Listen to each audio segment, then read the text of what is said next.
What's up, everybody? It's the Best Spot Kid Smooth, and I'm back with another video. And I must say, man, as an Xbox fan, we are down bad, man. Down bad.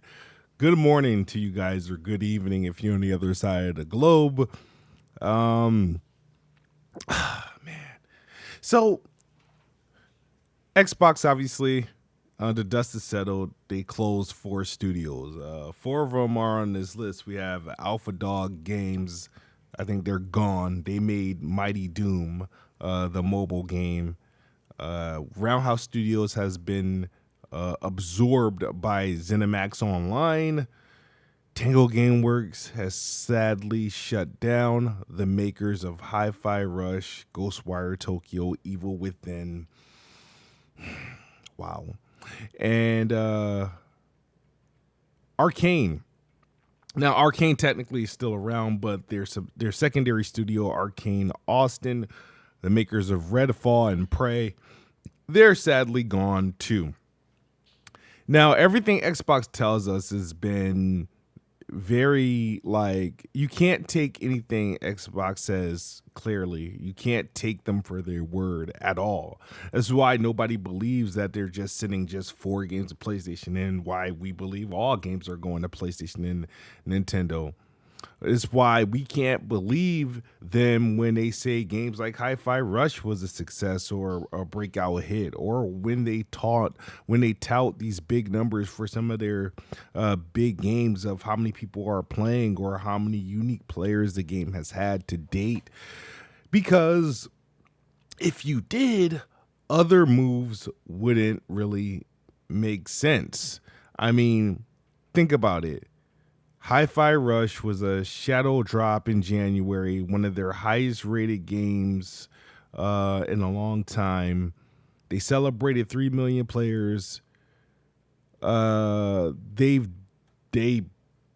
bought the game over to PlayStation, and then I think, did they go to Nintendo Switch? Not Nintendo. They bought the game to PlayStation less than a year later, and the game was nominated for, awards and whatnot, and it wasn't good enough. Ghostwire Tokyo was a PlayStation exclusive for about a year and some change. It helped launch the PS5, man. And then it finally came to Xbox and Xbox Game Pass, right? My thing is, though, like, the issue I have with this is that the message that they sent in the email, where it's like, these are to allow us to focus on marquee games, right? Now you want to focus on marquee games, but just last year you were touting the flexibility about being able to work on smaller games and letting the studios do whatever they want and work on passion projects. You've been saying that for years. Now you want to toss them all away and focus on core games. They literally acquired Activision and instituted the Activision mantra, where Activision has a bunch of studios just to work on Call of Duty. Though they are talented at other things, they can make other games, other IPs, but they got to keep feeding Call of Duty. And it looks like how I read it when they were talking about their marquee titles, because these are only impacted Bethesda studios. So I'm like, okay, so you're going to just pump these people into Elder Scrolls Online, Elder Scrolls, and Fallout. That's pretty much what you're going to do. Fallout TV show was a success. This is an immediate reaction. We got to get a Fallout out quick. So we're going to close some studios, and we're going to push everybody else to games we'd like to, that should be an instant success. Tango Gameworks was Xbox only Japanese studio, and they got that through the Bethesda acquisition. Xbox has said so many times they want to break through in Japan. They had a literal shoe-in, and they got rid of it. Literally. I don't care how unsuccessful Hi-Fi Rush is. Sure, good on them for making it multi-plat. PlayStation gamers probably should have bought it if you wanted it so bad, right? But what this tells me, 3 million of us can buy Hi-Fi Rush today and it won't bring Tango Gameworks back. That's the sad thing.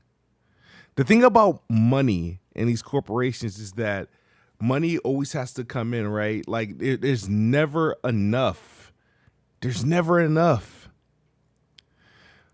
Redfall, again, I mean, say what you want. People were upset with Redfall. They kind of crapped the bed with that one. But the thing about Xbox now is like we used to believe we could trust Xbox to let studios come out and make these subpar games and be all right. Arcane Austin had room for one bad game. That one bad game shut them down. That one bad game was shut down. The issue with Redfall is that they were working on a end of the year DLC, a big DLC to hopefully get players back on. They delivered the 60 FPS mode, but they had some heroes that they were supposed to deliver, some I think story content or whatever. And they were working on that, and they got rid of the studio, closed it down, canceled anything that they were working on. I can't speak for Alpha Dog and Roundhouse because I don't know of any games they made. I really don't. Well, Alpha Dog, I believe did the Mighty Doom, but Roundhouse, I'm not sure. I think Roundhouse was formed maybe a little over 3 years ago or something like that. But I beg the question: Hellblade 1 struggled to sell 500,000. Remember, they had to do like a donation campaign. If we get this certain number, they will do it, and it struggled to get that. That's being on PS4. Being on the Xbox One and One X, being ported later down the line to the Switch, and being on the PC. So Hellblade 2 has a lot of hype. No, it doesn't, because Microsoft doesn't know how to capture hype.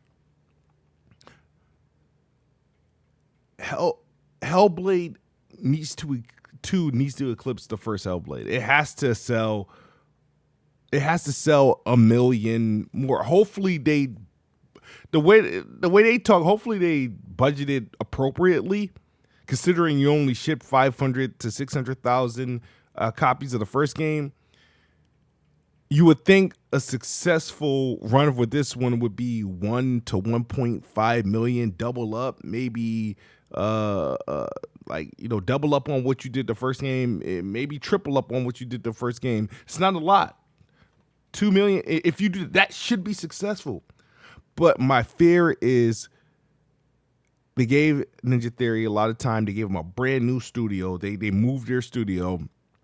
They got state-of-the-art like capture devices, motion capture. The graphics is up to par. So this game costs some money. I don't think it costs as expensive as some of them Sony games, but it costs some money. And the fear is if this game don't knock. Now, critically, I'm not worried about the game. I think the game's going to perform well critically. It will score high. But commercially, will it sell? Will it increase Game Pass subscriptions? I don't believe it will. Will it sell to the masses? No, because it's only available on Xbox and PC. And Xbox is accustomed, gamers is accustomed consuming the game through Game Pass. PC gamers, if they consume the game at all, will do it on Steam, and hopefully they ain't CD keying it up, right? So there's this feeling that the game may not do commercial, and then what happens with Ninja Theory, right? They got a great game. I know it's going to be good. It's not going to sell. And part of the reason why the game won't sell because Microsoft and Xbox won't market it correctly. Right now is May 8th. The game is due to release in about a week and a half, and there's not an ounce of marketing going on for it. So it's like you're not, the game exposure is very low right now, right? The game exposure is very low. You're not showing it off. There's not a ton of previews coming out left and right. You know, you're not, and I'm not saying this is not going to happen. It's going to happen. But my thing is, by the time Microsoft decides to do it, it's too late. You know, like games like Stellar Blade has been on the radar for, I think, for like 3 or 4 months before the game launched. So when it finally came out, there was some hype. You know, Hellblade, you know, we had the little showing in January, and then you had the the preview, which I don't even think anybody was able to show off new gameplay. They were just able to talk about it. And then we get a little tweet from Aaron Greenberg saying, "Oh yeah, we're gonna do this, that, and the third." I'm like, bro, when? So every time a game fails on Xbox, I blame Microsoft. I don't blame the consumers for not buying it. I blame Xbox because their exposure, their marketing attempts suck. They ultra rely on Game Pass, which they don't market Game Pass themselves. They don't market Game Pass. That's why the subscribers aren't growing. They don't market Xbox, right? Though anytime you sell an Xbox console, that's a Game Pass subscription sold automatically. That's the only time you're going to get a one-to-one sell. You sell an Xbox, you sell a Game Pass. But they don't market Xbox, so you don't sell the console, therefore you don't sell a Game Pass subscription. Therefore, the games you want to advertise via Game Pass still get low exposure because you're not marketing. So I worried about Ninja Theory. I'm worried about Perfect Dark. Perfect Dark is a game like I just want done, and apparently the rumors is that it's very rough. And you know what happens when Microsoft gets scared about something rough and they can't see the light at the end of the tunnel, they will close the doors. Now, the thing about the initiative, they were built from the ground up for Microsoft. This wasn't an acquisition. They acquired talent, but this wasn't an acquisition. This was a studio that they built. And this happened in 2017, 2018. We're about 6 years and they got nothing to produce, and you telling me Perfect Dark is rough? That's scary. Undead Labs, man.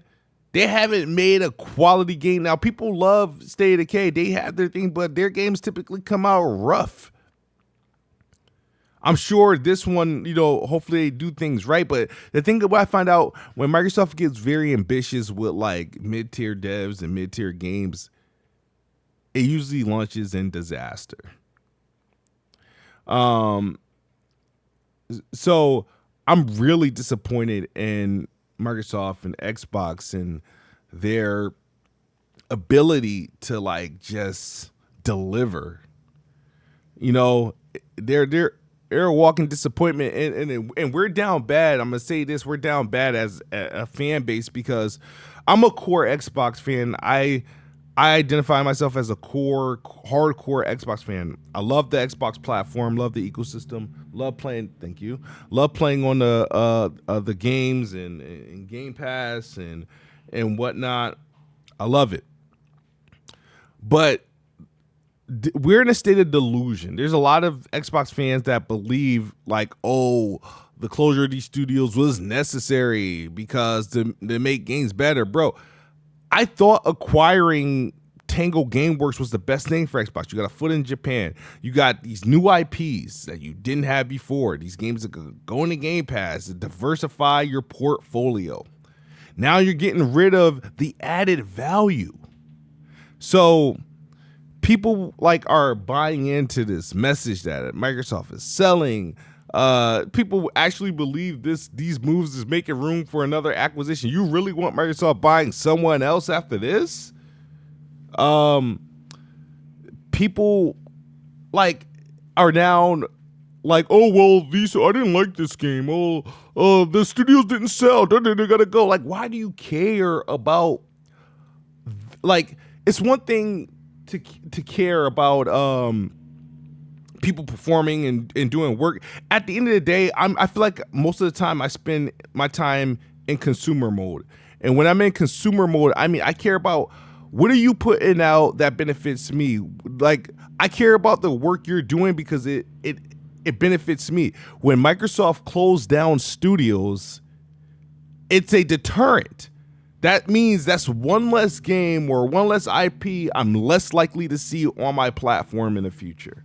There will be no Hi-Fi Rush 2.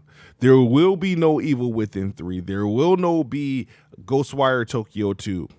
That won't happen. I was happy at the prospect of Tango for another Evil Within, for the follow-up to Ghostwire Tokyo or whatever Resident Evil inspired game they may do in the future. But that's gone. That's gone. And Arcane, You know what I mean? It's good to have you. They had two full-fledged studios under the same umbrella. When one drops a game, and then the next year the other one drops a game, and vice versa. It's like the less studios, the less games, man. It takes too long to make games, so the more studios you have, the better. Just make sure they're productive. I no longer trust Microsoft and Xbox in gaming.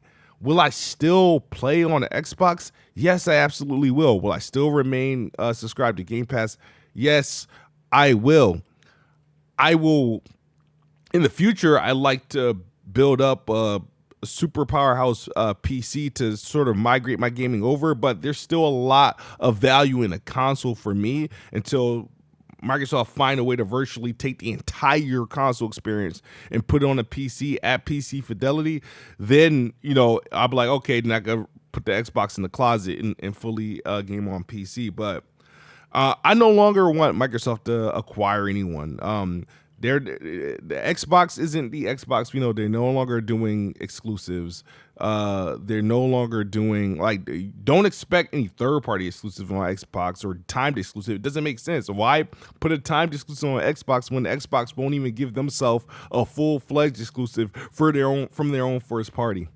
They're operating at a loss, and you could tell the big corporals are stepping in and making these decisions.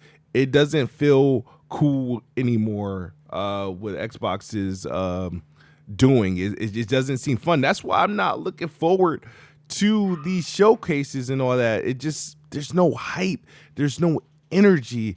It's all diminished because Xbox always finds a way to suck the fun, the hype, the excitement out of their things. And it's just like, I just want to play games, and I just want to play good games on Xbox. I want something to celebrate on Xbox. I want a good time on my Xbox, and Xbox is not delivering there, and it sucks.